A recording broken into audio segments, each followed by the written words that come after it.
श्रेया को डांस करना बेहद ही पसंद था। डांस जैसे श्रेया की जान थी। वो इसी फील्ड में अपना करियर बनाना चाहती थी। एक दिन श्रेया कॉलेज से घर आती है और सीधे अपने मम्मी के पास जाती है।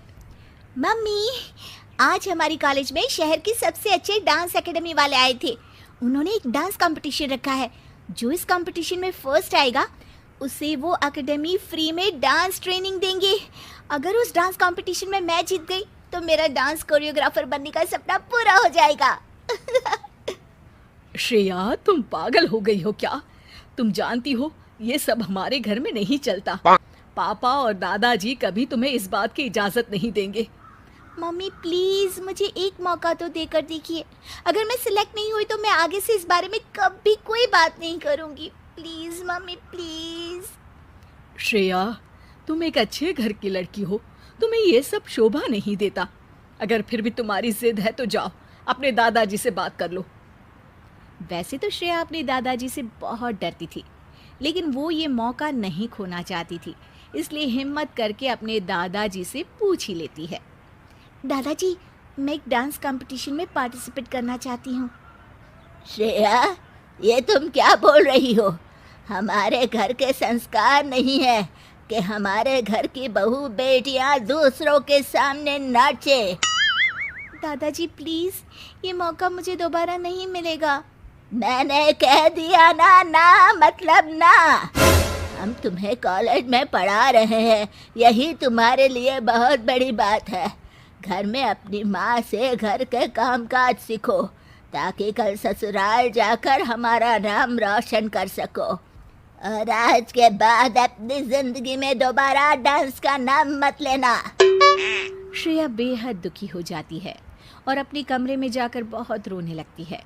उस दिन के बाद से श्रेया को कभी डांस करने का मौका नहीं मिला। श्रेया की डांस करने की इच्छा दिल के कोने में कहीं दबकर ही रह जाती है। श्रेया के परिवार वाले बेहद ही पुराने ख्यालात के थे, इसलिए उन्होंने ग्रेजुएशन के बाद श्रेया की शादी कर दी। वो अपने ससुराल आ गई और बखूबी अपने ससुराल का काम संभालने लगी, क्योंकि श्रेया को तो यही सिखाया गया था कि तुम एक लड़की हो, तुम्हारा काम सिर्फ घर संभालना है, अपने सपने पूरे करना नहीं। ऐसे ही श्रेया की जिंदगी बीत रही थी। एक दिन श्रेया के ससुराल में कोई नहीं था। घर का हर सदस्य किसी न किसी काम से बाहर गया हुआ था। श्रेया म्यूजिक लगाकर डांस करने लगती है। वो डांस में इतनी खो जाती है कि उसे पता ही नहीं चलता कि कब उसकी सास वहां आ जाती है। अरे श्रेया, तुम डांस भी करती हो? सास की आवाज सुनकर श्रेया घबराकर म्यूजिक बंद कर देती है। घबराहट में श्रेया के पसीने छूटने लगते हैं। वो सोचती है कि अगर इस बात की शिकायत उसके मायके में कर दी तो क्या होगा। माँ जी, मुझे माफ कर दीजिए, मुझसे गलती हो गई। अरे बेटा, इसमें माफी मांगने वाली क्या बात है? हमें तो पता ही नहीं था कि हमारी बहू रानी इतना अच्छा डांस करती है, और तुमने हमें कभी बताया क्यों नहीं? श्रेया अपनी सास के मुंह से ऐसी बातें सुनकर आश्चर्य में रह जाती है। अरे बेटा, घबरा क्यों रही हो? बात करो मुझसे। जी, मुझे घर में मना किया गया था कि ससुराल जाकर मुझे इस बारे में कोई बात नहीं करनी है।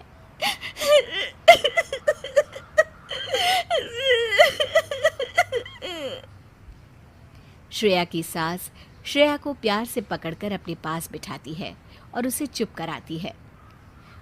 फिर श्रेया अपनी सास को बताती है कि किस तरह से उसके मायके वालों ने उसके इस सपने को कुचल कर रख दिया।